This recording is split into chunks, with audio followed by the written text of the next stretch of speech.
और हमारी ये जो हम 4 बजे आ गए।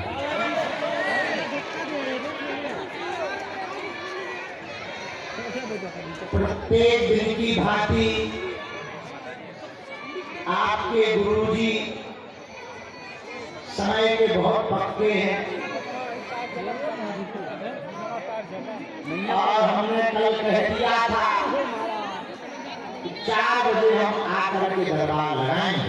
दो हम दिखा दे दो छोड़ो उनका कह रही है पास में समय की घड़ी लेट हो गई पर हम टाइम पर बाबा बाबा अच्छा है आज 4 जगह कार्यक्रम पे बाबा तो किधर जाते कन्या विवाह का निमंत्रण देने गए थे छतरपुर में, हम कोटा क्योंकि वो हमारा गृह जिला है।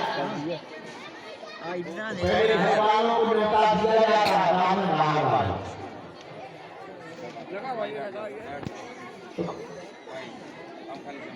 मंडल की बैठक करी छतरपुर में, सुबह निकल गए थे 11:30 बजे, 11 बजे निकले। हम लोग पूछते हाँ सुबह 11 बजे हम निकल गए थे।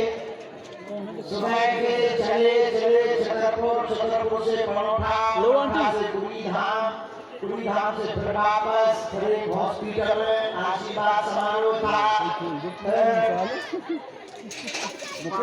बाबा चलो मंदिर में कार्यक्रम था। काहे लोका यार संकट मोचन साइड हो जाओ जब ऐसे 4 जगह कार्यक्रम किए, 4 जगह खूब समुदाय, जिस कारण से हमको बहुत लेट हो गया। बहुत कोशिश की हमने जल्दी चले, भोजन अभी आ पाए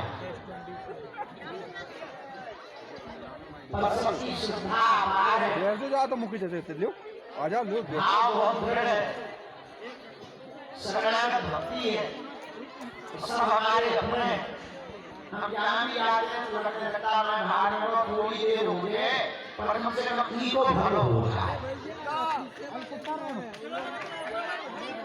उसी चक्कर में हमारा भलो हो गया।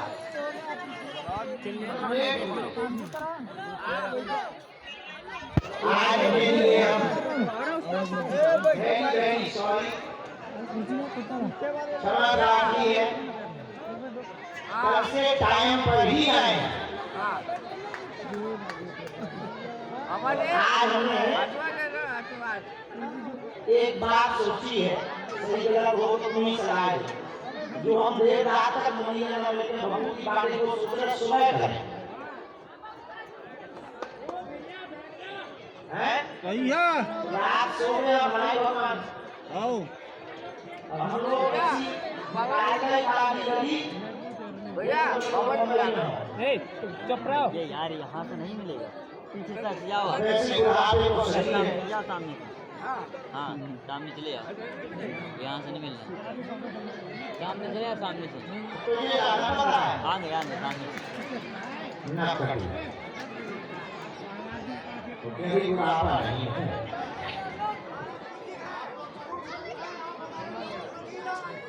रसगुल्ले हैं रसगुल्ला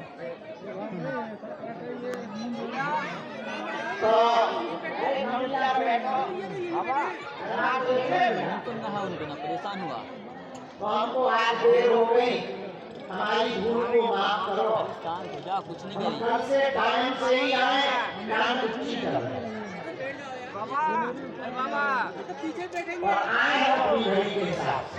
बैठ जाओ सब बैठ जाओ आए टाइम पे, अपनी घड़ी के टाइम पे आए।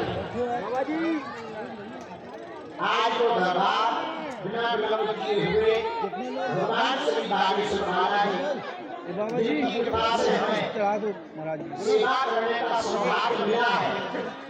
और आज हमारी जिंदगी में 16 साल सबकी सेवा करते करते हो गया है। ऐसे बड़े करुणा अवतार, बड़ी सहज मूर्ति, बड़ी सरलता की मूर्ति, बड़ी शक्तियों से भरी हुई मूर्ति, बड़ी दिव्य चेतनाओं से भरी हुई मूर्ति श्री बालाजी की ये भूमि बागेश्वर भूमि है। और चल जाना है सामने।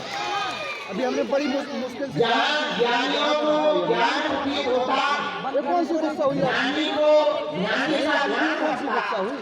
हम लोग यहाँ किसी प्रकार खड़े हुए हैं, चमत्कार वालों को चमत्कार दिखाई पड़ता, किसी प्रकार को खड़े जहाँ भक्त को भगवान दिखाई पड़ता। ऐसी भूमि बागेश्वर धाम जहाँ शिष्य को गुरु दिखाई पड़ते, भक्त को भगवान दिखाई पड़ते, जगत को जगदीश दिखाई पड़ते, चमत्कारों को केवल चमत्कार दिखाई पड़ते और तमाशा देखने वालों को सिर्फ तमाशा दिखाई देख कर लो रामायण में वर्णन है जात ये नहीं बाबा हाँ समझदार और अंदर कर लो। जात ही नहीं भावना जैसी और प्रभु मूरत तिन देखी तैसी। जो जिस भावना से दरबार को देखेगा या उसे वैसा दिखाई पड़ेगा। हमारी सामर्थ्यता नहीं है, मिलने जाना मिलने जाते न हमारी कोई ताकत है न तपोबल है, भैया मुंडी नीचे कर बैठ जा। ये तो हनुमान जी के चरणों की कृपा है। देखो हमें अपने चरणों में सेवा के लिए बनाए। बाबा जी एक बात और सुनो, बुरा ना लगे तुम लोगों को। सुनो लंबी गाय भाग मारेंगे अरे भैया हनुमान जी की शक्ति नहीं है, काका ये तो उनका स्वभाव ऐसा है जो कोई भी हमारा भक्त परेशान न रहे, इसलिए वो कृपा करते हैं। दरबार के माध्यम से, अर्जी के माध्यम से, पेशी के माध्यम से, देखो ना तो हनुमान जी का धर्म पड़ जाएगा मुंडी नीचे कर। हमारी माने भाई हम उनके चाकर हैं, तुम भी उनके चाकर बनो। भैया जैसी वो हमारी सुना तो तुम्हारी भी सुने। बाबा आज बहुत अच्छा लगा। बोले बाबा जी कितने साल से दरबार लगा है? आज तो बुढ़ापा हुआ। बोले नहीं सही सी बता, हमका 16 साल हो गए। बोले एक बात बताओ तो पर्चा कितने साल और बनाओ? तब हमने उनको उत्तर जो दिया वो शायद तुम्हारे काम का हो। हमने कहा भैया जब तक इस भारत भूमि में सब परम वैष्णव हनुमान भक्त नहीं बन जाएंगे तब तक हम दरबार लगाते रहेंगे। भैया ऊपर से ले लेना, नीचे तो ले लेते ना भैया। चमत्कार दिखाने का उद्देश्य ना तो हमारा अपने धर्म को हम लेते नहीं, पूजा करवाने की कोई अपेक्षा नहीं कि हमें भाई तुमसे पूजा करवानी भगवान बनना नहीं। हमारा केवल केवल दरबार में सेवा करने का एकमात्र उद्देश्य है तुम्हें दरबार में न भटकना पड़े और तुम्हें सनातन की शक्तियां कमजोर नजर आए। सनातन की शक्तियां तुमको किसी दूसरे मजहब से कमजोर नजर आए। ये प्राउड हो तुम्हें कि अपने हनुमान जी किसी से कम नहीं।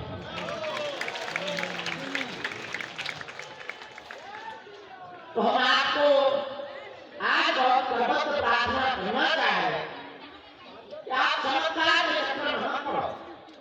इस चक्कर में मत पड़ो तो पर्चा बने, मन की बात बताए तब काम हो ना। आपने नारियल बांधो तुम हनुमान जी के हो जाओ। हम भरोसा देके कह रहे, गारंटी लेके उनको काम करना ही पड़ेगा, कृपा उनको करनी ही पड़ेगी। पर तुम्हारी श्रद्धा मजबूत होए, बुरा न मानना, तुम बुरा लगे तो जय बजरंग।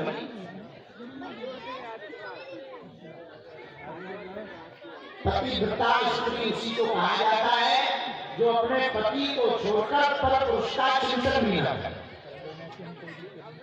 सुनो, पतिव्रता स्त्री उसी को कहा जाता जो अपने पति को छोड़कर पर पुरुष का चिंतन न करे। उसी प्रकार वास्तविक सच्चा रक्षा भक्त भी उसी को कहा जाएगा जो अपने आराध्य को छोड़कर कहीं गिरे ना। सच्चा पक्का हिंदू भी उसे कहा जाएगा जो अपने सनातन धर्म को छोड़कर दूसरे मजहब की तरफ ताके नहीं। बुरा ना मानना।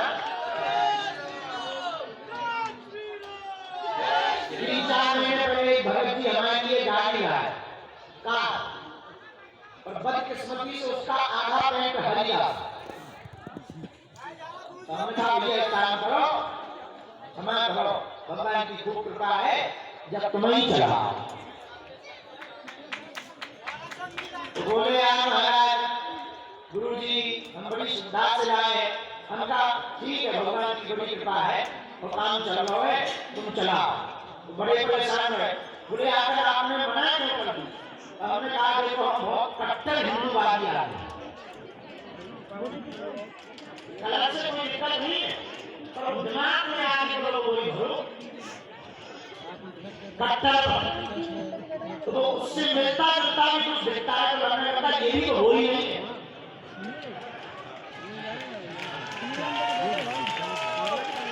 जो कि हम अशास्त्रीय बात नहीं कह रहे, अपराध बात नहीं। गीता में भगवान कृष्ण कहते हैं अर्जुन से बात स्वधर्मे धर्म श्रेया परधर्मो भयावहा। स्वयं के धर्म में मरना ठीक है, दूसरे धर्म में विचार करना।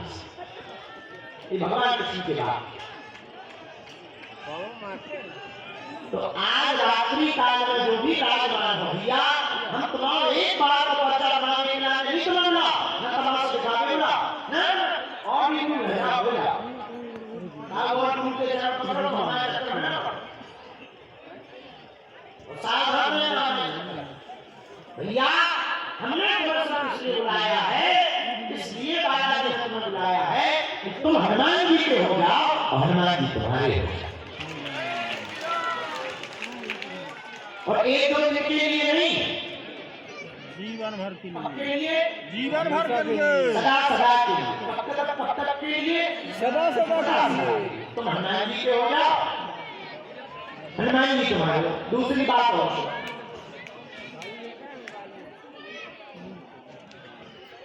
आप या हम कोई भी हो, आपकी बात कर लेते हैं। दरबार में भटकने से कोई फायदा है? कोई फायदा नहीं, जगह जगह भटकने से कोई फायदा नहीं, दरबार में भटकने से कोई फायदा नहीं, गुरुओं के चक्कर में पड़ने से कोई फायदा नहीं। इसलिए भैया एक ऐसी अर्जी लगाओ, हमारे पास तो ऐसे जिंदगी में बहुत ही कम आदमी आए, एक दो लोग आए, वो बोले गुरुजी आप ऐसी अर्जी लगाओ हमारी कि हमें कहीं और अर्जी लगाने की जरूरत ना पड़े। बात सही है, बात सही है। आप लोग क्षणिक सुख देखते हो, बस गुरुजी हमारी बिटिया को ब्याह करवा दें, बस लड़का की नौकरी लग जाए तो बढ़िया, बस थोड़ा सा खत्म हो जाए, कितनी बात। पर इतने में एक समस्या ठीक हो गई और थोड़ी काम करने, तुम्हारा पेट दर्द ठीक हुई है तो सिर दर्द करने लगे, सिर दर्द ठीक हुई है तो पड़ोसी दर्द करने लगे, पड़ोसी ठीक हुई है तो लड़ाई दर्द करने लगे। एक ना एक झंझट पूरी जिंदगी बनी रहनी है। तो हर समस्या के समाधान का एकमात्र रास्ता श्री हनुमान जी की शरणागति है। इसकी जोर से बोलो, जोर से बोलो।